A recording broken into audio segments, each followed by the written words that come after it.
Welcome to Steve Snow's personal Sun Valley. Weather designed to give you a lift without having to go skiing. Hi, I'm Wendell Kaufman, a Chevrolet dealer from Fresno, welcoming you to our annual business conference and golf and tennis tournament. We hope you enjoy the activities planned for your pleasure.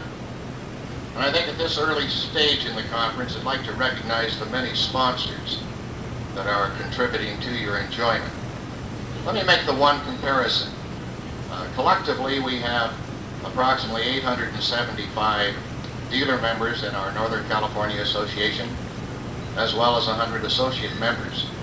We contribute through our Cadillac program $50 a dealer, and we generate approximately $30,000 to be used for legislative persuasion in Sacramento.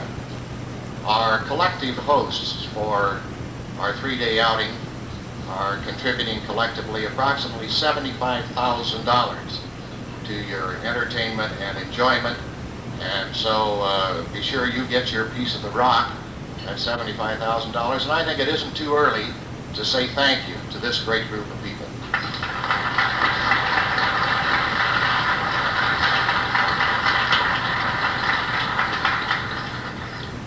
We've scratched one segment of our meeting. We were planning to offer an estate planning seminar, but with the September financial reports of you dealers, it seemed inappropriate. In its place, we will offer a short course on how to prepare your 1979 income tax using the short form.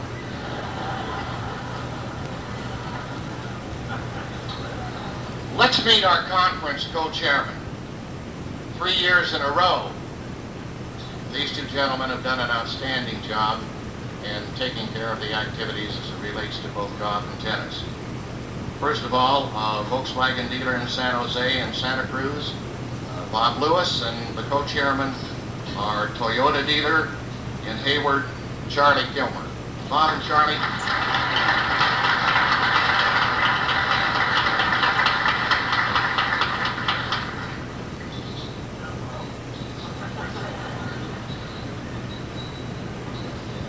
I had to do something this morning.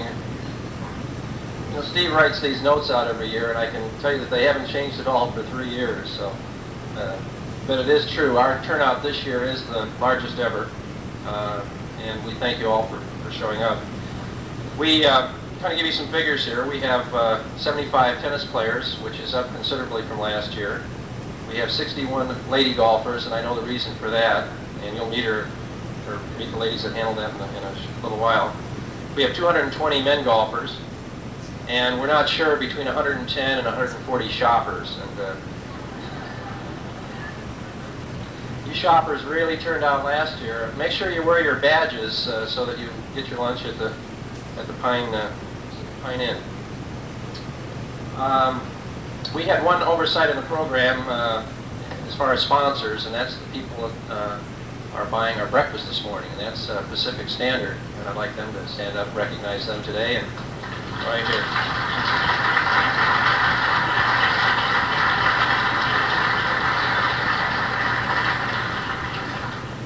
They usually win a few things in golf, so we're sorry we missed you in the program, but this works out. A few announcements for the golf.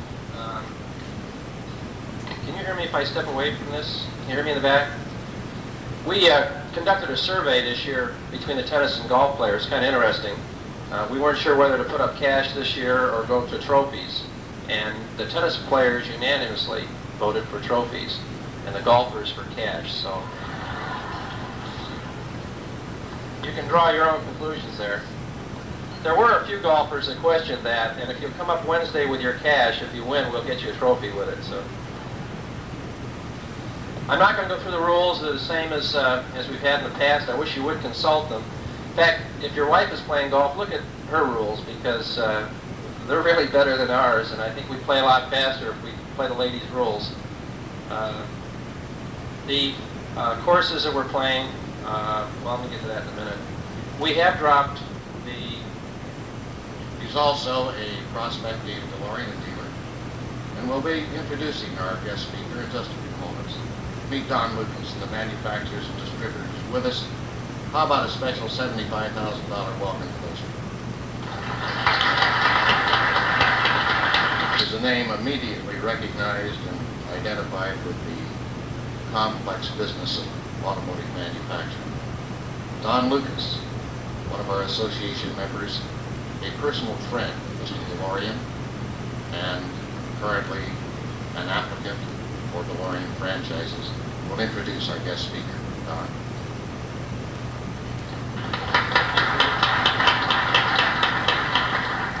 Well, Steve had indicated that this is really a record turnout for the breakfast meeting this morning, and I understand why. I'm going to make a very short introduction. The real reason that we're all here this morning, probably the most photographed model in the world, Christina Ferrari. Would you stand up? And let us see her. Come on, Christina.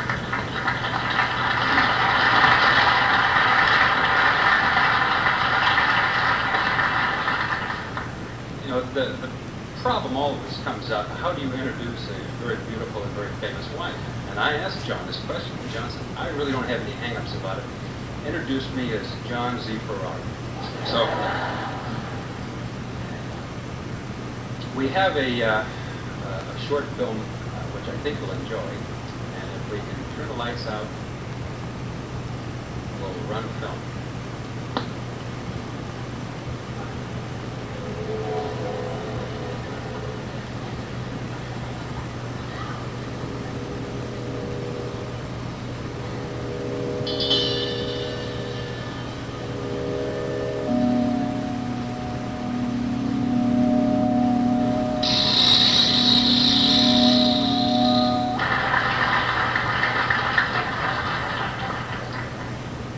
Boy, that puts excitement back in the automobile business. One of the brightest, most innovative men to arrive on the automobile scene, perhaps ever. I met John about 22 years ago. He was in charge of Pontiac as its general manager and vice president of General Motors. I followed his career through General Motors as he moved from Pontiac to Chevrolet, again as its vice president of General Motors and general manager of that division. And then John moved into the higher corporate structure, and then abruptly, his resignation from General Motors. That really surprised a lot of people. John is one of those individuals who can establish a goal for himself and then turn all of his enormous energies toward accomplishing that goal.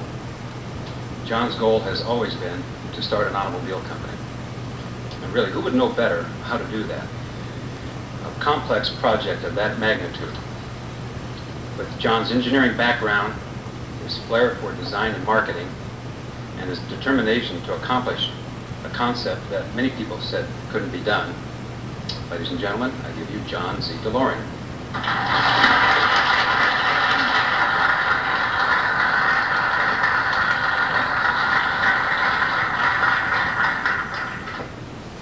Thank you very much, Don. I must say this is one of the better organized functions I've attended. When I came in this morning, Wendell is furiously writing his talk. Don is saying, whoever said that good brandy won't give you a hangover is nuts. And of course, I think the Allied Expeditionary Force landed in Europe with much less preparation than that routine Bob Lewis went through, where the 11 o'clock Laguna Seca bunch is going to tee off at 9:30 at Monterey Peninsula. I couldn't follow any of it. Anyhow, thank you very much for asking me here this morning. As my wife and I drove over, I was reminded of a dealer talk that I gave in Old Palms Beach about, it'd be 1974, when the energy crisis, the first one, was in at its peak. And we went down a day early, and we were walking on the beach the day before my talk, and she had one of the, at that time, brand new bikinis. They had a little brass ring at the side where everything gathered. And we're walking down the beach, and all of a sudden something gives, and her suit, the bottom of her suit, shoots out into the ocean. So I can't stop laughing, but she thinks quickly, and she sits down in the sand and covers herself up and so on. Now, the next day I give my talk, which I'd worked on very long and very hard.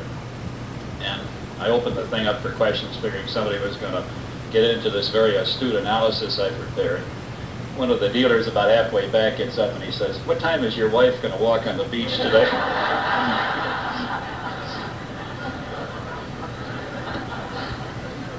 Thank you for having me here this morning. For me, being here is like coming home. As many of you may recall, when I ran Chevrolet, the media said a lot of things about me, some of which were true and some not. But one of their conclusions, which I accepted without reservation, was the fact that they said I was a dealer's man, and that much of the success that I had earned at General Motors was built on that foundation. And they were correct. I listened to the dealers, and I think in my lifetime I've learned an awful lot from them.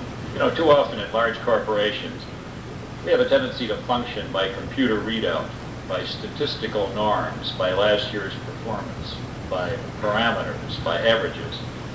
But the automobile business is still a people business, and auto sales are, in my opinion, in a large measure, a combination of a desirable product and confidence in the dealer. I hope you won't mind on this. I know it's a festive morning for you. If I turn a little bit serious, because our business and I think our nation are once again at a crossroads. There's no industry in America today that's closer to the national pulse than the automobile industry. Our industry is often the harbinger of things to come. We see the signs first, and much of what happens later in our country depends on how we interpret those signs. Some of what we have done at DMC is reflected by those early signs. When I was at General Motors in the 50s, 60s, and early 70s, the automobile was flying high on the American dream. Our concerns were only the immediate concerns of the marketplace. We met desire and ambition with dazzling success. We consummated America's slightly illicit love affair with the automobile by constantly providing a rejuvenating new car that everyone wanted. Sometimes, as many of you here know too well, we provided a car that they didn't quite want, but we proceeded to stimulate that desire through tremendous infusions of advertising. In those decades, the sky was the limit. We often lived for the moment.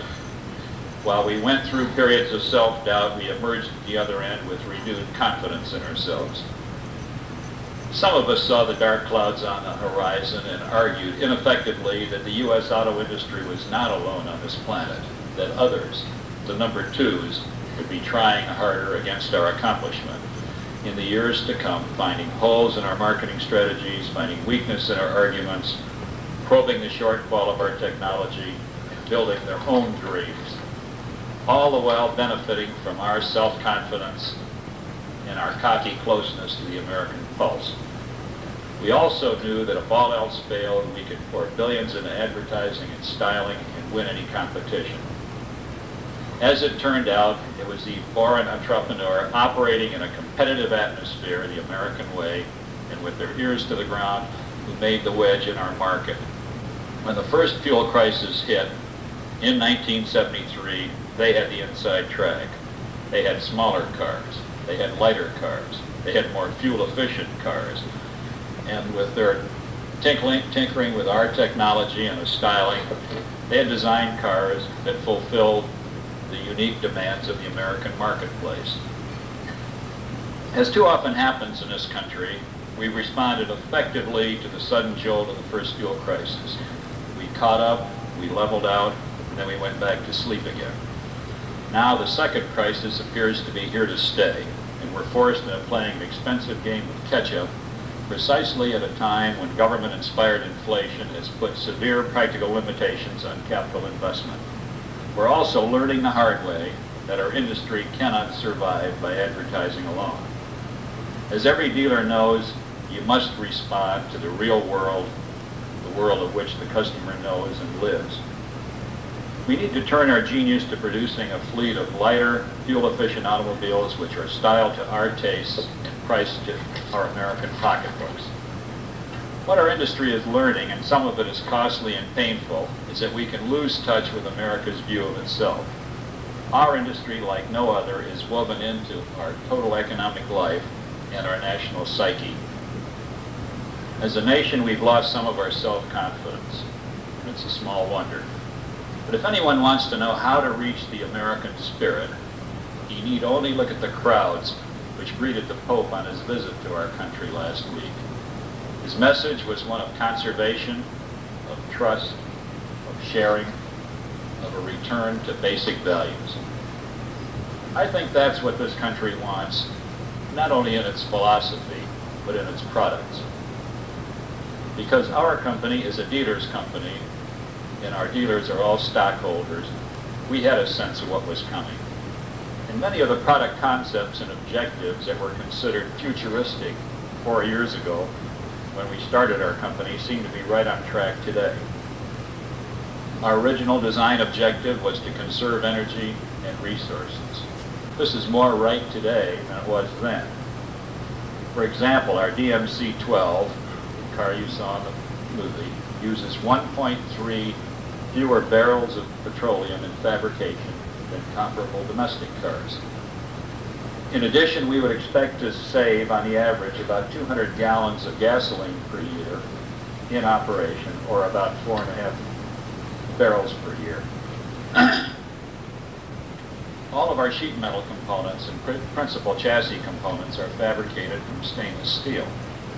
The sheet metal in your typical premium priced Mercedes or Cadillac, for example, costs about 12 cents a square foot. We expect to pay about $1.20 for the stainless body sheet, 10 times as much. On the other hand, every housewife knows that stainless steel is eternal. It will never rust, it will never corrode. If the car is modestly dented, you bump it out, sand it, and rebrush it.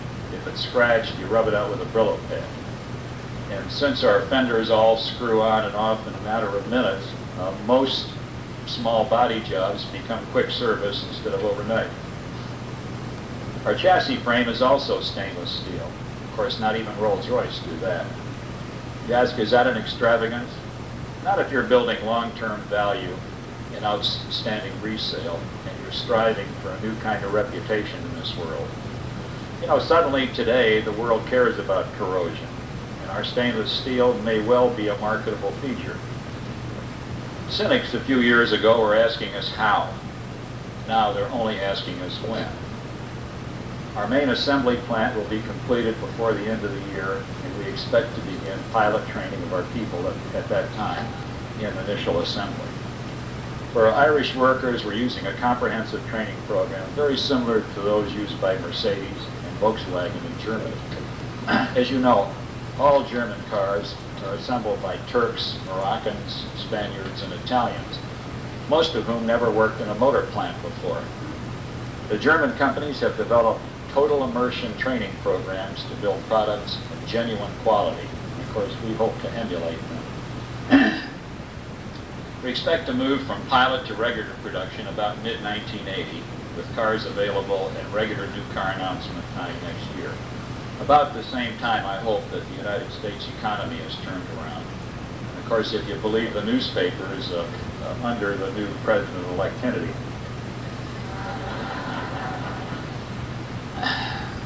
As most of you know, we managed to put together a fantastic management team. Gene Cafuro, who's the former Chrysler president, and certainly one of the best manufacturing executives that I've ever met, joined us in May as our president. He's doing an outstanding job. Dick Brown, our marketing director, most of you know. Chuck Bennington, our managing director in Europe, is an ex-Chrysler Group executive in Europe, and he's recruited an outstanding team from the United Kingdom. The manager of Team Lotus, Colin Chapman, who's probably the finest automobile engineer I've ever met in my life, is managing our technical program. I drove our latest prototype around our Norwich, England test track last week, and I must say that in my opinion, the handling and the performance were spectacular. It's not the wheel-sliding, brute force performance of a muscle car, but a car that has the balance, the lightness, and the quiet confidence that the car will go where you want it to, and the car will do what you want it to. It's a car that I think is tuned to the new motoring world. Like most good businesses, we hope that we've profited from the mistakes of others. We know that we must stay ahead just to keep pace. We know that as the newest car in town, we've got to be technically superior. We know that we must meet the new American dream, one that demands performance as well as advertising and public relations. And we know that we must service our dealers and that we must listen to them. Other companies may think they have the option of listening to their dealers or not. We don't have that option. We not only have the experience of their advice in the shaping of our design and our program to this point in time, but they have a special and legal position as stockholders to be heard. In the months ahead, years ahead, as we move from our DMC-12 to other cars we hope of superior performance, we want to keep that entrepreneurial spirit, the new boy on the block, the number 2, try harder atmosphere, so that we think we can continue to have the edge on competition and have our access to the American dream. Thank you very much.